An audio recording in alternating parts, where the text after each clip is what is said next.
So I'm excited. This is something new for the Tradigital podcast. First of all, this is the first time we've had video.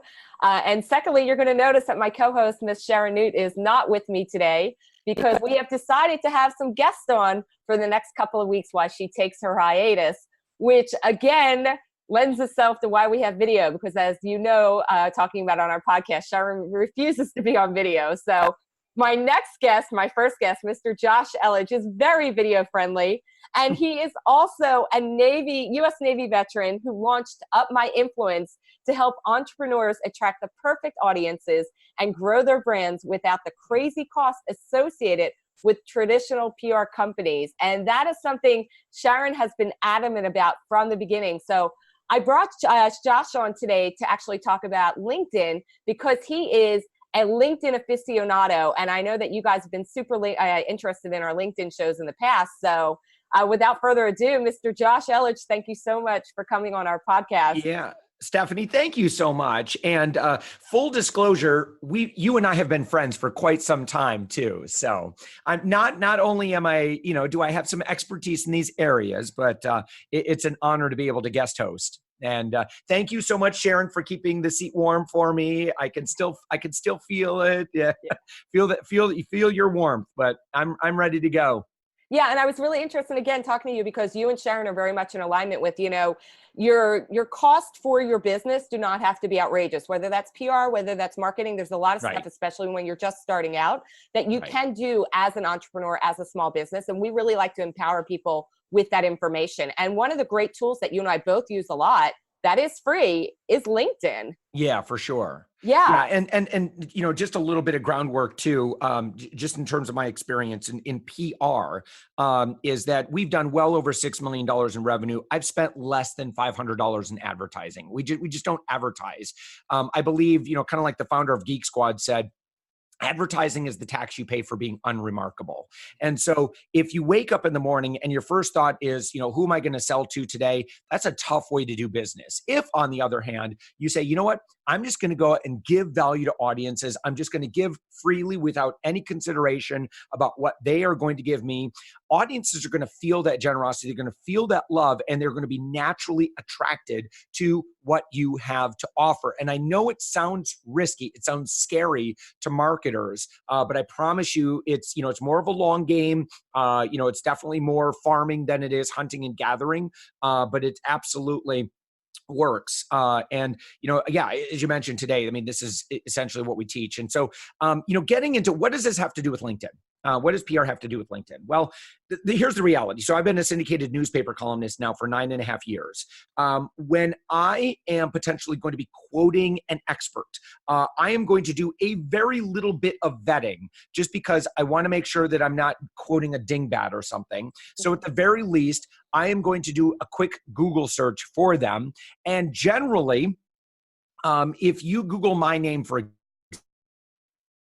example, I promise you that on page 1 of my Google search results, my LinkedIn profile is going to appear. And why that is because that is a fully optimized LinkedIn profile, which, by the way, we're going to be talking about LinkedIn profiles. If nothing else, if you're like, well, I don't ever want to engage with Josh, at the very least, go find me on LinkedIn and just copy what I do on my LinkedIn profile. I can tell you that what I do absolutely works. And beyond just PR, connecting with influencers, connecting with journalists, I want to make sure, we're absolutely going to talk about how to use LinkedIn to make a lot of money, and why that's so important. Awesome. And thank you so much, Josh. And I just want to invite our audience, because I know how generous you are, that anyone that's listening to this after the show, if you do go search Josh on LinkedIn, please feel free to connect with him. He will accept your connection, and just following him on LinkedIn is going to be so invaluable to you. So that's our first freebie for the day. How about that? So, right before our show started, you did show me that huge stack of business cards that you just gathered at FinCon. So let's talk a little bit about, how do we translate those meetings maybe we get for 5 seconds at a convention or a conference into how do you do that outreach on LinkedIn? How do you utilize that without spamming? Because I don't know about you. I get a ton of spam messages on LinkedIn right now with people just sending me a sales email when they really know nothing about me or my business. And that is Oh, not that's what so we are bad. advocating right here at all. Oh my gosh, that is so bad. Do not do that. That's one way to get you blacklisted. Let me cover, because we're kind of covering a few things here. So let me kind of clean up here, because there's a few things that I want to make sure that I don't miss. Now, the first thing I want to point out in the mobile app, and I know this isn't going to translate very well to audio, so you're going to have to follow along. What I want you to do is I'm going to show you a couple things. If you haven't discovered this, you absolutely need to know this. Okay, so the first thing, again, follow along with me. I'm pulling my phone out right now. Okay, go for it. Go. Awesome. All right, so the first thing I want you to do is make sure you know how to scan LinkedIn codes. Hopefully you understand this already, but if you don't, all you do to get to this, in the search bar, so when you pull up your LinkedIn app, in the search bar above, there's like a little code thing on the right side of the search bar. Just click that. Then it's going to give you two options. You can either scan or you can show your code. So there's my code right there. Oh my God. So I didn't know this. In person, just open it up, show the code or scan their code, and bam, you pull up their, yeah, I don't know if it'll work over. Of course, I didn't know this. This is exciting. Go. Already connected. We have been for some time. So that's the first thing. So when you meet with anybody, like, get connected on LinkedIn, because you're going to need that in the future. Secondly, and it's much easier, by the way, to just scan QR codes than if you've got a name like, John Smith, or whatever. There's a lot of you on LinkedIn. It's going to be a lot easier if we just scan QR codes. Now, and Josh, just let's clarify for people real quickly. In order for them to scan it, they need a QR code reader, right? No, it's all built into the app, because wait, how does this work? I don't even know this. Yeah, so you can either click scan or click my code. And so when you click scan, then you just hold your phone over the other person's device. Goodness. Instantly comes up, and then you just click connect. Okay. Yeah. Awesome. So the person doing the scanning will have the opportunity then to connect with that person. So I always just say, well, show me your QR code, because then I'll just click connect right there. Now, here's the second thing. When you click on, at the bottom, the second icon should be a little friend icon. So click that. It's going to bring up, all your friends, your connections. And then there's a little, I'm looking at the iOS version. It might be different on the Android version. But there is a blue circle, little person with a plus sign. Click that. And then what I want you to do, this is so insane. I could not believe how well this worked. When you're at a conference, this is nuts. Okay. You click on find nearby do you see that? Yes. And then you share your nearby status, and then anybody else who has that on, look at that. So did you pull it up yet? Yeah, it's on there right now.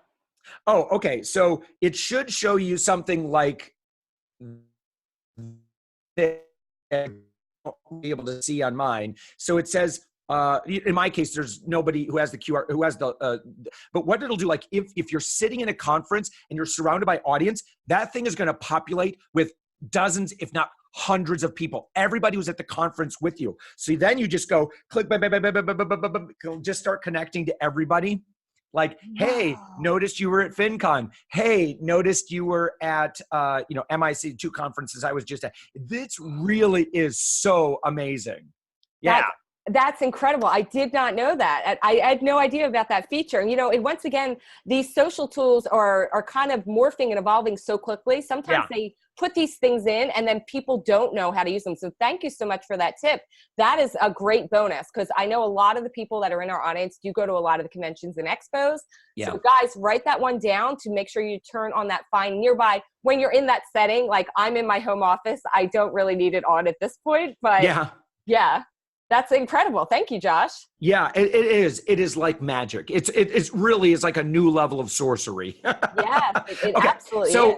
Okay, so connections are great. I love to give context when I do connect to people, for sure. And I find that, like, if I legitimately want to connect with them, I let them know, like, what's our relationship? Like, how do we know each other?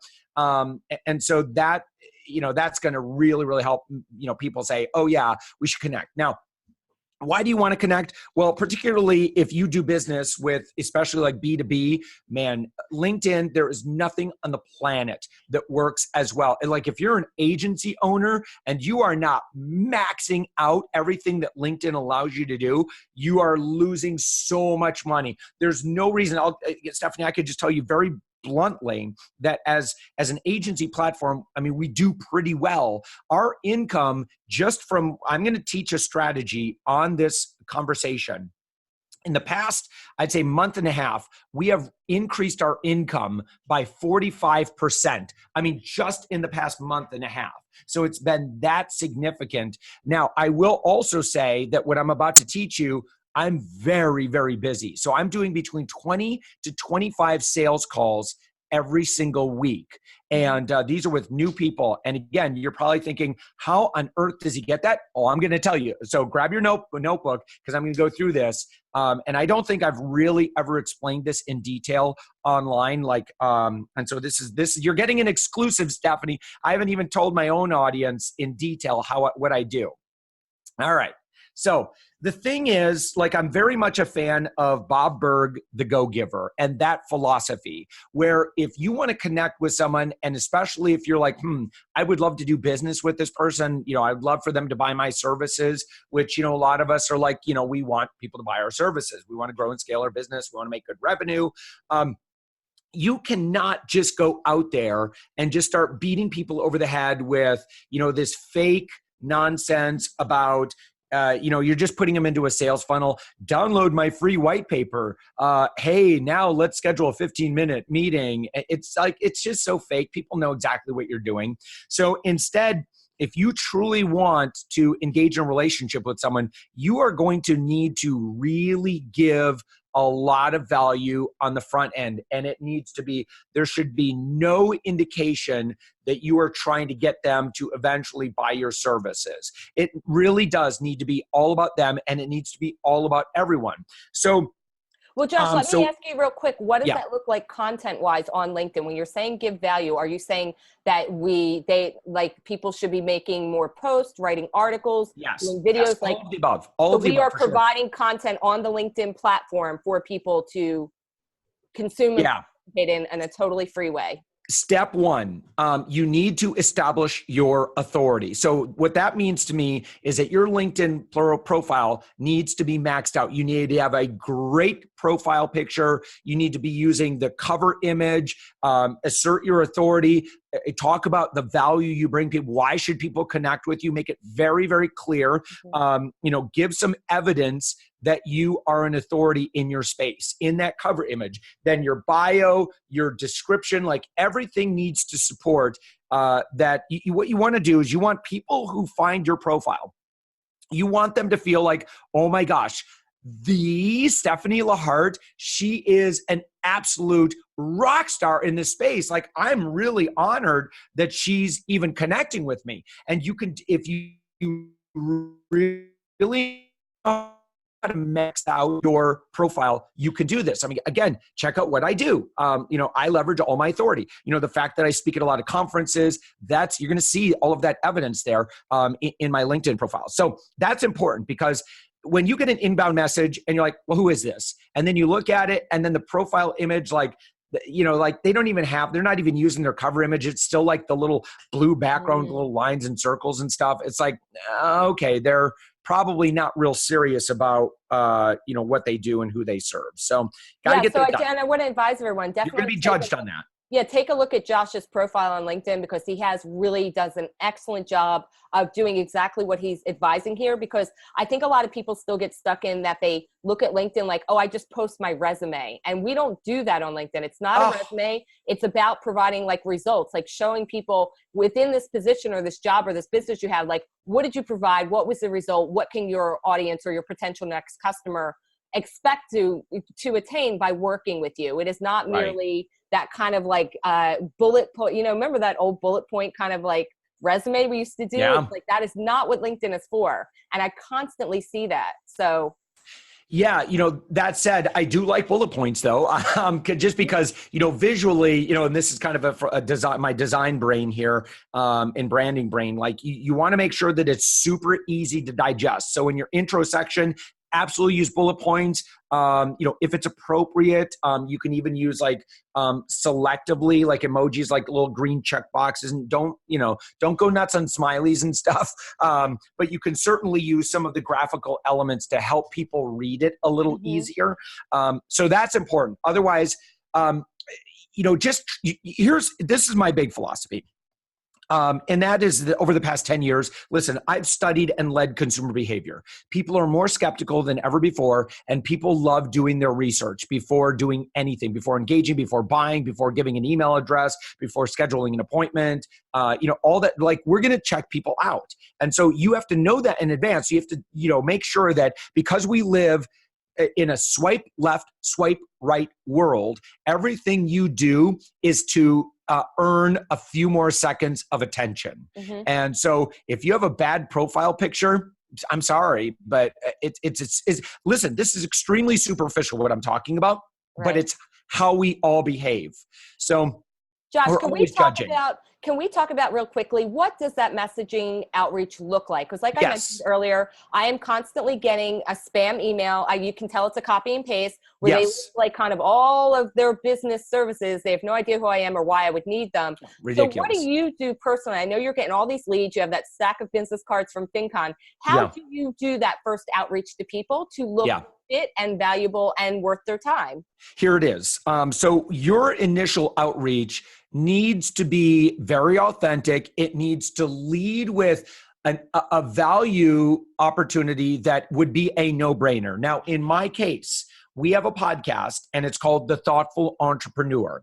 And I'd actually love for someone to listen to it just so you can study how we do our sales, because that podcast, it used to be a weekly podcast. Then it went to 3 episodes a week. Now it's 5 to 7 episodes a week. And Stephanie, we may actually go to 14 episodes a week. Or we may, it may actually be, I could see where we could do it'll come out 4 episodes a day. And the reason why, and it's not all going to be me doing the interviews, but here's what I do. When I reach out, I use LinkedIn Sales Navigator. Now, I'm not a real expert. I've got an internal team that handles this for me. So I don't know exactly what they do. All I know is I say, this is who I'm looking for.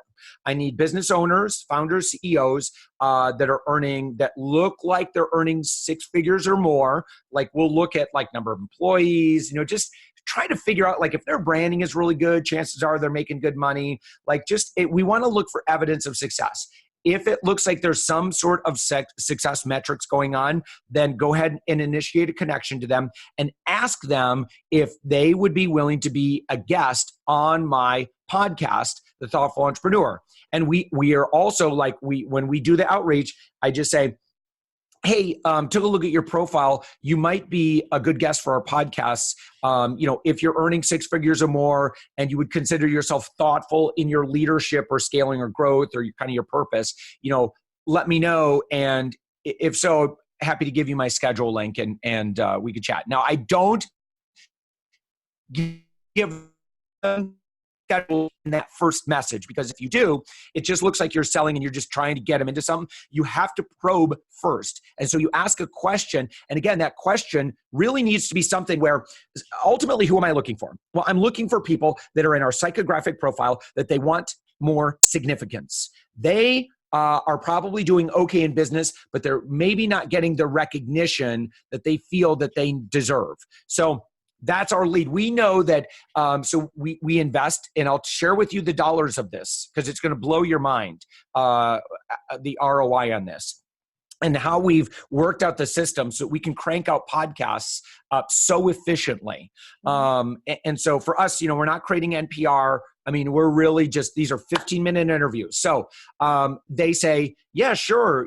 Sometimes they'll ask her a little bit of information about the podcast, or they're nervous, they've never done it before. But my team is just following a script. They're following a flow chart. If they say yes, if they say no, blah, blah, blah. If they ask this question, we already have responses all worked out. So my team is able to copy and paste a lot of this time. Sometimes they have to tweak it. Now, if they go off script, than Elisa on my team. And again, they're all writing as me. She knows my voice. So she'll go in once a day and address anybody that's gone off script. And the end goal is if they qualify, we want them to book a 30-minute call with me. Mm-hmm. Now, that 30-minute call, we always do on video. Why do we do it on video? Because if you're in sales, you want the higher touch, the better. I never do sales calls on a phone. Never. Okay. If they can't do phone, I'm not going to take the call. It's not worth my time. I only do video calls. Why? Because I want them to see me. I want to see them. I want that higher touch relationship because it will help. It'll help close the deal. It'll help build more rapport, help build a relationship so that we can eventually move on to partnering in some way. Either they're buying my services. I might need their services. We might find a way to partner. We partner with a lot of other agencies or provide our services through that agency. So there's a lot of ways we have to explore it. And the only way we're going to know if the two jigsaw puzzle pieces fit is we just have to talk. We just have to learn about each other. And you think about it, like most sales calls, like most of that first call is discovery anyway. Hey, tell me about what you do. And so I just figured, well, why don't I just turn that into a podcast? So we talk for about 5 to 10 minutes. This is on Zoom. Everybody's scheduling in my Acuity link. And by the way, if you qualify for what I talked about, feel free to go through my own sales funnel. I'm going to promote you to over 120,000 people if you otherwise qualify. And you'll also get to experience what it's like to test this sales funnel. Now, I will say author, speaker, coaches, we kind of not. It's mainly for successful business owners that have legitimate like products and services. If you just have a book that you want to pimp, please do not apply. We're not taking guests who just are just trying to, push their book anywhere that they can. You legitimately need to talk about your rise to success in business. So to review real quickly then, your outreach on LinkedIn looks like what you're doing is you're offering them a way to build their business first. So you're offering them your spot on their podcast. That is your outreach. I mean, that's absolutely. Said, love to feature you. If you qualify, we'd love to feature you on our podcast. It's pro bono. We've got over 120,000 followers on social media. So I'm going to leverage everything that I've got, right? And they're going to also learn about me on LinkedIn. They're going to see, okay, guy's pretty legit. So most people who are in their psychographic profile, it's a no-brainer. They're like, oh my gosh, yes, of course. Like who's going to say no to that? What would you suggest though for someone who doesn't have a podcast? What would be an appropriate offer that they could make in that first introduction? Or does it go back to, it is always about them. In fact, I'm reading this fascinating book by Robin Dreeke, who was a head director over at the FBI behavioral program. I'll have to send it to you. You will love it. But it is always about what's in it for them? What can you do for them? Making them, talk about themselves first. So in that, initial outreach, I don't have a podcast.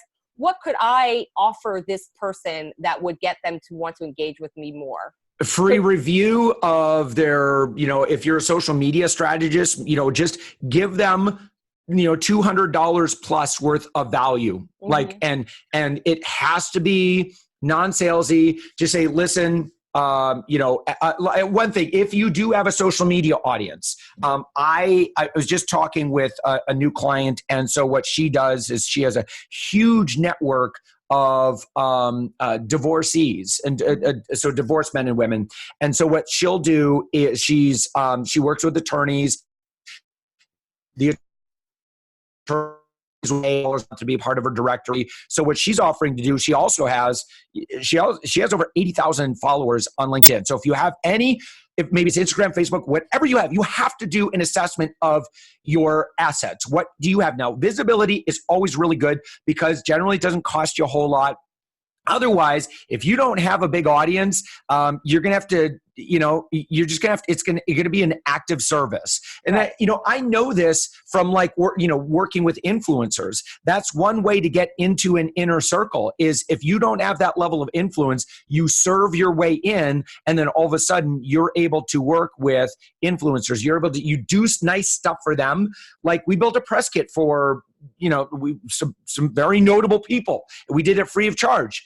Yeah. Some of them never did anything back for me. That's fine. That's just part of it. They don't have to hire me for anything. And let me give you the numbers because this is going to blow you away. And I think that this is someone who's just been casually listening in the background. You need to turn up the volume right now, because what I'm about to share with you is going to blow your mind in terms of like anything you've ever conceived of in terms of, cost of, acquisition, advertising, Facebook ads, all that other stuff. If you are B2B, let me share with you our numbers. We extend the invitation. By the way, right now, we interview everybody. If they qualify, we interview them, we promote them. There's no obligation for them to buy our products or services. A lot of times we talk and it's just not a fit. Like I could tell right away, I don't even offer them, the opportunity to explore a partnership. But during that 30 minutes, I've gotten really good at 5-10 minutes. We talk about, okay, what do you do? Okay, getting a feel for them. Okay, I'm going to refer you to as the founder and CEO, blah, blah, blah, blah. And then bam, then I start the recording on Zoom. I end the podcast. It's about 15 minutes long. I stop it. And so my person now, and I'll talk a little bit more about workflow after I go through the numbers. But we've gotten those workflows down really, really, really well. So then the interview's over, have about 5-10 minutes. We talk about, hey, I thought you were really great on the podcast interview. Like, do you do much of this? Have you been in the media? And they'll say, no, we'd like to do more. Say, great, let me send you a video real quick and then I'll follow up. But here's the link, copy and paste it out of Zoom right now, put it in your browser right now. And this is all very intentional because when we close Zoom, it's going to disappear and it'll go away. But I want them to open it up right now. Like I want them to take action. And then I also follow up with a bomb video email. Again, higher touch. It's me talking to the camera. So I do that as well. And then we just follow up with them and we follow up with them saying, hey, the podcast is going to go live in 6 to 8 weeks. Of course, we're going to give them all the assets so they can promote the show. So this show, by the way, our audience numbers are going really, really up really fast because we're cranking out so many and we have so many guests that are promoting the show. Mm-hmm. And so now, when I offer that opportunity to let's figure out if you need my services, we do have a very, very good product. Like, we're very blue ocean, we're 1/5 the cost of normal PR firms. And we can get our clients 5 to 10 media placements pretty easily every single month for a flat $11.99 a month. PR firms, when they hear that, by the way, it blows their mind. They're like, I don't even understand what you're doing, but we've worked hard to build a really, really good system, a good network of journalists. Anyway, okay, so what are my numbers? All right, agency owners, take note. Right now, my close rate is about 20%. So what that means is that for every 5 interviews I do, 4 of them, they're not buying a thing. We're just promoting them. We're doing the podcast interview. I've made a friend, I've made a contact, and I think that's good. You want as many people as possible to know the problem you solve. So that's good. Sometimes they'll refer me once in a while, but I'm closing about 20%. Now, our ALV, our average lifetime value for our client is somewhere between $4,000 and $6,000. My cost per acquisition to do a podcast interview is between $30 and $40 per episode. Like we've really gotten our systems down very, very well. So let's say it's $40 times 5. 40 times 5, that's $200. Let's say it's $300 with some extra whatever in there, right? $300. Every time I crank out $300 worth of investment in producing podcasts, promoting all that other stuff, I am earning $4,000 to $6,000. $300 in, $4,000 to $6,000 out. I can do that over and over and over again. Right now we're converting about 2 to 3, sometimes 4 new clients every single week. Again, this is fairly new that we've really committed to doing this many podcast episodes, but it's absolutely working. Yeah. So show me those numbers, by the way, Stephanie, in Facebook ads. Show it to me. It doesn't exist. If you're B2B, forget it. It doesn't exist. Yeah, you're exactly right. And that's something that I've been leaning so heavily on LinkedIn because of that. It just makes sense. People are on LinkedIn for a business connection. Simple as that. Everybody is on there to make that business connection. And I love the system that you've worked out. I see a lot of the ways that people that are listening to us can take advantage of that and maybe work some of that within their own systems. Going back to that stack of business cards you showed me from FinCon. So will you be contacting each of those people then with that podcast offer? Josh will. It's not necessarily me. Well, I've got a team that does that. Okay, so when you got a stack of cards, and again, this is about for those who can't see, this is about 4 inches, 4.5 inches of business cards. Thick. Yeah. I mean, I haven't counted them yet. So here's what I do. I scan them all in. I run them through a scanner. I have a scan snap, which is something. There are business card scanners out there, and then I hire a VA to go in and transcribe it. Now, also, some of the software, Scan Snap, will scan a lot of that for you. So it'll take the content from the card, put it in Excel in a spreadsheet for you, and that'll give you a good start. So then the VA just has to go and kind of like proof everything just to make sure, because sometimes it's really not that perfect. Okay, I get it all in there. I'm going to send a series of 3 emails to everybody. Mm-hmm. Number 1 is I'm going to say, hey, it was really great connecting with you at FinCon. Hey, let's follow up and continue our conversation. Also, I wonder if you might make a good guest on our podcast. Let's talk about that really quick. Love to have you on if you'd be willing to be a guest. And that's where we have a call. Now, if they get on the call, we have a pre-podcast interview. We have pre-interview call. And so if they get on the call, because we're sending it to everybody, and they say, oh, well, I'm just brand new starting. I'm like, oh, okay. Well, listen, let's make sure we talk in like 6 months from now. Cause our benchmark is like, you need to be making at least 6 figures in business. You need to be, really, really growth focused. If you're really early stage, totally cool. Let's do some other stuff together. Happy to give you a shout on Twitter or something like that. Like I'm still going to do something for them. But I'm also going to recognize that I only have so much inventory, right? I'm doing 7 shows a week. So I do have to be a little bit selective, which is author, speaker, coaches. I'm sorry, but there's just been way too many that have kind of really, they get on and they turn it into a pitch fest.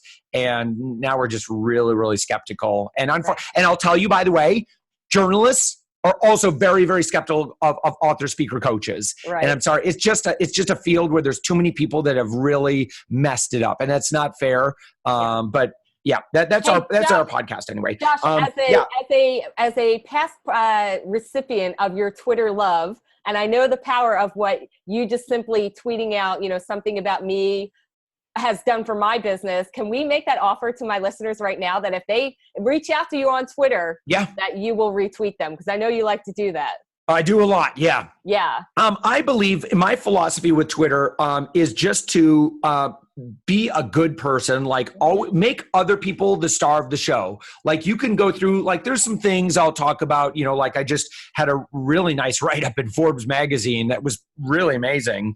I'll share my own stuff, but that's a win for our community. That's a win that validates our movement, like what the Up My Influence movement is all about. But other than that, like I love making other people look good.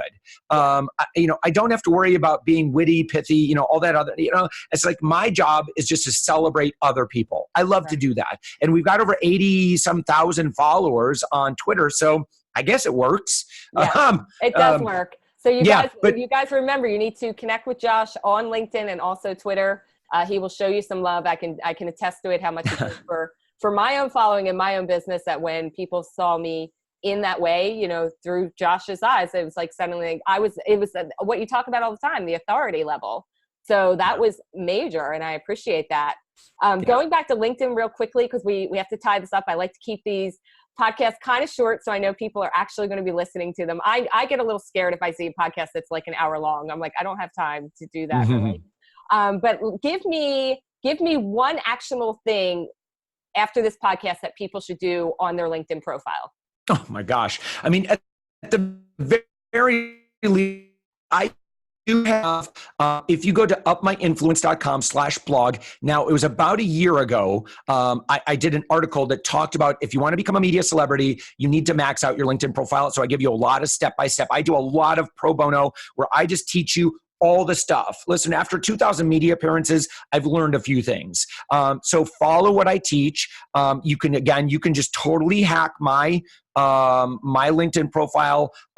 Take what you like from there, make it your own. On our YouTube channel as well, I've done videos all about profile pictures, why it's so critical, like how to have a perfect business profile image. I talk about like how you can test it and validate it so that it's going to perform for you. And all of this stuff is accessible. And again, you can completely stalk me and lurk, and I'll never know that you were there. But just learn from all the stuff that I've taught. So go to myinfluence.com. In the lower left-hand corner is all of our socials.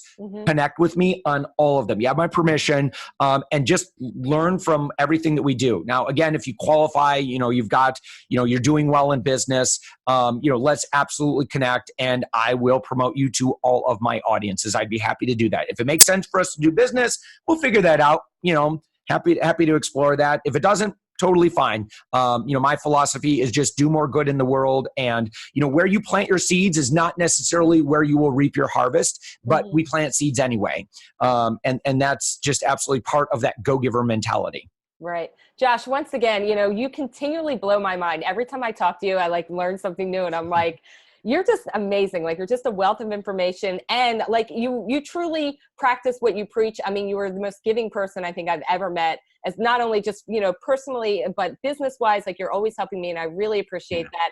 And I think that's really something, one of the takeaways that our audience needs to keep hearing, is that's what it's about. I still see so much salesy stuff out there that is, that's not how you build a business. And all these get-rich-quick scams, they never work. They never work. Even if you get a little bit of money in the beginning, it's not sustainable. So truly go into it from a point of, how is my service going to help you build your business? And, that's where you're going to see the best results. So everything Josh mentioned, the links, the socials, the blog, I'm going to make sure they're all listed in the show notes, so everybody has access to them. And of course, if you do reach out to Josh, make sure that you tell him that you heard about him on the Tradigital podcast, because I want Josh to come back again, because I'm just personal learning so much. And, I want to take advantage of that too. So thank you again for your time. I know it's very valuable, and you're amazing. Thank you, Josh. Awesome. Stephanie, you're amazing too. Thank you.